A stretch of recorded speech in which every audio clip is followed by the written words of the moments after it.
last week I went to Missouri, and honestly guys, you guys are going to get a different video than normally because this one actually has a whole lot of meat and potatoes. There's probably 20 nuggets in this entire video, so it's about 25 minutes long. But I went to Missouri to check on one of our ideal clients, who is Chris Treese. Now, Chris Treese has been exactly where you guys are at. He's been a subcontractor who was getting fed work from other people and then needed to start to be able to create his own opportunities, went out on his own. And so now he's doing exactly just that. And everybody talks about systems and processes. This guy's has done it all, like everything from selling, the production, hiring. He has some processes in his business. And throughout this entire video, there's going to be so much information for you guys. Chris did over $1 million last year, and this year is looking to increase by over 200%. So there's so many nuggets in this video. Do me a favor, go ahead, take out a sheet of paper, a pen. Let's sit down, let's watch this video, buckle up, and let's check it out. Let's get it. Excited for the chicken? You almost missed the flight? And so I was like, she was like, you going to Springfield? I was like, yep. She's like, just go. I was like, all right. So, Thank God. yeah. Get it over. This is a nice truck. Did they make this in a Kia? No. Nah, I would have fallen apart already in a Kia. Okay. So this is our humble office. Love it. What has changed since now that you have a physical office?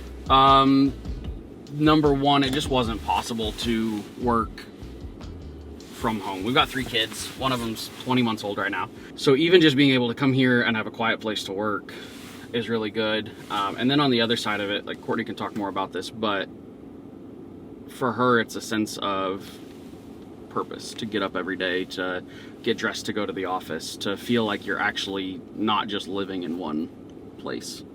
And it's some form of legitimacy to me.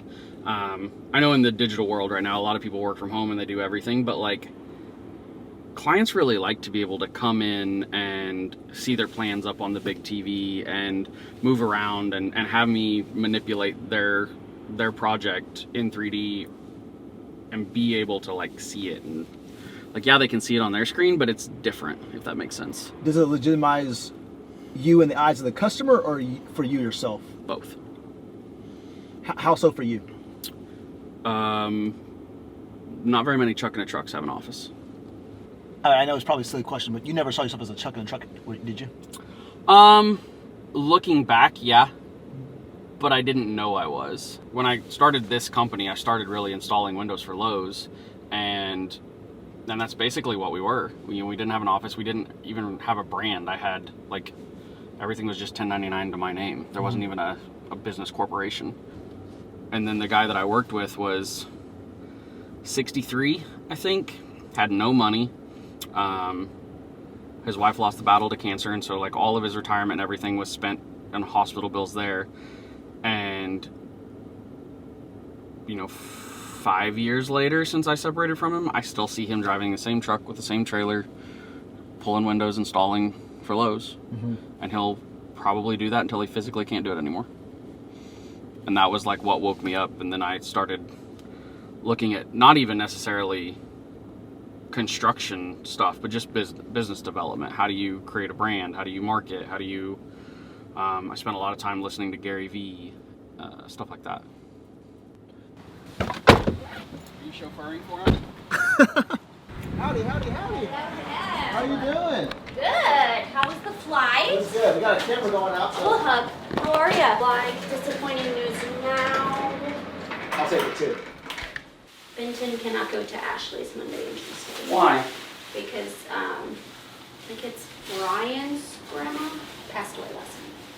She's like, I'm so sorry. I hope February's a calm month. Right. Well, You guys ready for a truth conversation? No, so I think it's pretty cool. So yesterday, I talked to a guy named Justin Pagel. It originally started off like a conversation about a post he's going to put up. And we talked through some stuff. And one of the biggest things he was dealing with, he was like, hey man, like, my wife's a teacher. The goal was for, after the school year, was for me to bring her on the company.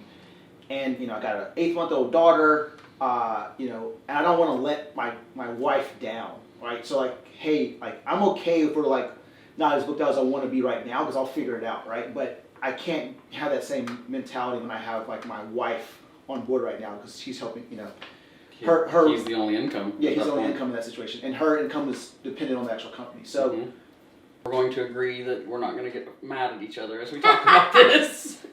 We've had some big fights about this situation. I think that's where a lot of our arguments stemmed from is, well, the company pays the bills, you know, it's not just my income, it's your income, it's our livelihood, and like, I understand that to a point, but there's always a line in the sand for me, and that can get blurred sometimes, I think. She's right, it does. And to me, like, until we get to a point, I think, really until I replace myself. So the only job I really have left is sales. And then, of course, guiding the company. But, like, I identify so big of, I'm the provider, I'm the protector, I'm, in my head, right, wrong, or indifferent, if I don't take this call, that could be money that's not coming into my family. I had this idea of like maybe hero syndrome, like if I don't take care of this, it won't get done. Right. And so it's like Megan says to me, hey Chris, you know, you're taking calls at 8 o'clock at night. Well, if, like you said, if I don't take this call, then no one takes it, and no one takes care of the situation. And so it has to fall on my shoulders. And the goal is saying, hey, let's ride out this for a period of time so that this doesn't have to be my world anymore. So the one thing I'd say there that I've worked on a lot is, will that problem be the same problem in the morning if you don't handle it right then? And I think it will in most cases. Is there something that could blow up an emergency? Yeah, of course. But that's what, like, she talks about, like, everything was business first. I literally, like, I have 2 cell phones now, business and personal, because I took a call at like 9:30 on a Friday night from one of my clients drunkenly calling me to talk about cabinet handles. Like, that's, it's like, there is no reason to let my life be intruded on. And so now, like, we have no issues with it, but I set the expectation. You call me as much as you want, you text me as much as you want, all hours of the night. I literally have a client who owns a liquor store. He texts me at 3 a.m. when he gets off work about stuff, because that's when he's thinking about it. You're not getting a response until 8 a.m. the next day. And so just setting that expectation for clients and setting that boundary, it only takes a couple times of them not getting an answer until the next day before they stop. And it's never been something that someone's complained about, and I've had it for 2 years. Something like that. So now it's really big that we don't take calls at night. We don't work at night. Like, her and I will now, we joke that, like, after the kids go to bed, if we have something we call cocktails and combos, and she'll have a glass of wine and I'll have a glass of bourbon, and we'll talk about whatever we want to. And sometimes that is business because we both work for the business and it is our livelihood. But that's it, really. You know, we don't let the kids miss out on experiences because we need to work. And it took getting our company in line to get there. Do you guys still fight with, hey, let's, like, we don't know all, you know, everything's not always secure, let's not spend money right now. Does that ever still happen? Money's always been a touchy subject ever since I was little, and then, you know, I did the whole single mom life, so every penny counted. Like, I would go to restaurants and be like, okay, I'm not going to get what I really want because it's 3 times the cheapest meal. Like, I'm going to eat the cheapest meal because that's what I can afford. And it's nice not having to worry about that anymore. There is the conversation consistently of, we don't need to let the pendulum swing the other way. Like, we used to be super frugal and we don't need to go over here. And you hear a lot of people talk about it, whether you make 50 grand or 150 grand or 500 grand or 10 million, like, your lifestyle expands with your income. And while I'm willing to allow that, I don't want to be the victim of that, if that makes sense. Be careful, you're on speakerphone. Uh-oh. Am I in trouble? Well, you just didn't even tell me that you landed or anything. I apologize. Like, I feel like the very first thing I do when I land is Hey Jerry, it's Chris with Classic Home Concepts. How are you? I got a weird request for you. My marketing team's in town, and they want to come shoot some B-roll of your deck and possibly get a video testimonial. Would you be okay with that?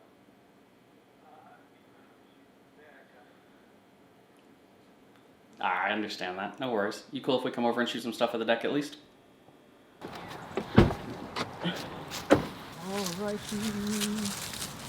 So obviously it's winter. All the furniture is going to be covered up and whatever, but if you want us to open it, we can. Oh, nice. Cool thing about being able to do this, I imagine, is being able to kind of come back and sit in a space that you created. Yeah, absolutely. So I guess for you, walk me through, I guess, this specific deck. I guess walk me through the process. What did it look like for you? The bishops called us and said, hey, come take a look at this. And so we went back and forth, you know, what's it going to look like? How big is it going to be? Is it going to have a pergola above it?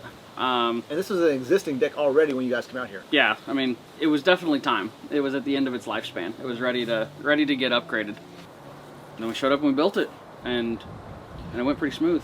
And I mean, I know you're being kind of modest. I actually had to talk to bishops earlier about this. Like, you guys did everything. Yeah, so, you know, obviously anyone can build a deck. We really like creating living spaces for people. We brought in our electrician to wire it up and give them everything they want. So they've got a light out, they've got multiple places for outlets. And then the details you talk about, like, you know, taking the siding off, making sure it's flashed properly, that's what a real contractor should do. The inspector came out and actually brought an apprentice back the second time after he looked at it and was like, this is what you want. When you're looking at contractors and looking at projects, these guys do it how you want to see it done. And so that was a big compliment to us. And then, you know, they left us an amazing Google review. They've sent us as recommendations to other people. They're everything you want at the end of a project with a client, that, you know, it's a great relationship. They're happy to recommend you. They're happy with the investment they made. You heard him say. Yeah, he said it wasn't the cheapest at all. No, and I'll tell everybody that we're not gonna be. I don't want to be, because to stay in business as the cheapest guy, you got to cut corners, and I don't want to put my name on something with cut corners. Yeah, I think so. Everything from the way the breeze comes through the sidewall to, you know, having the ability for the sun to hit you over here. I mean, like, awesome job. I know that they're super happy, but awesome job, man. Well, thank you very much. Woo! Yeah. Open that door, Chris. I know, my teeth are cold. It's different kind of cold out here in Missouri. How did they go? Not as smooth as I wanted it to, but good enough. Explain. I thought we would get both windows in, most of the, or all of the joists in, and the garage wall framed in, and we just didn't get the garage wall framed in. Is he okay with it staying open? No, we didn't tear anything down. Oh, okay. That's what I'm, like, I'm smart, man. I'm gonna, like, start a project if I can finish it. Okay. Basically, like, you guys can't work unless I'm on site. I can't always be on site, so I have to find someone else that can lead without asking me any questions. Right. So I'd be okay with hiring 2 guys. I don't know about you, but I told you to. we'll see what happens Monday. If 3 or 4 of them show up. I mean, if we can have 2 full crews running and actually running autonomously just with your direction, we can. I think guys like reading like Rod's application. Like, Yeah. I don't see why he would have. We'll find out Monday, I guess. Right. So. All right. I'll see you Monday. All right. Have a good weekend. At what tempo do you generally have conversations with your guys? What tempo or what time? I guess like tempo. So like, you know, is this happening every single day, every single week? Yeah, every day for sure. So basically, I schedule my day so that, one, this is a little bit different than most people, but the only one of my field guys that I regularly talk to is Jordan, my project manager.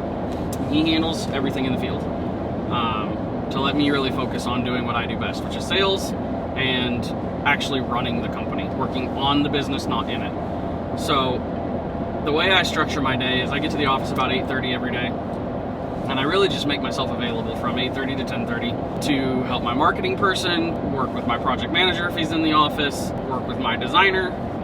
You know, if they don't need help, then I can prep for sales calls I have that afternoon or anything like that.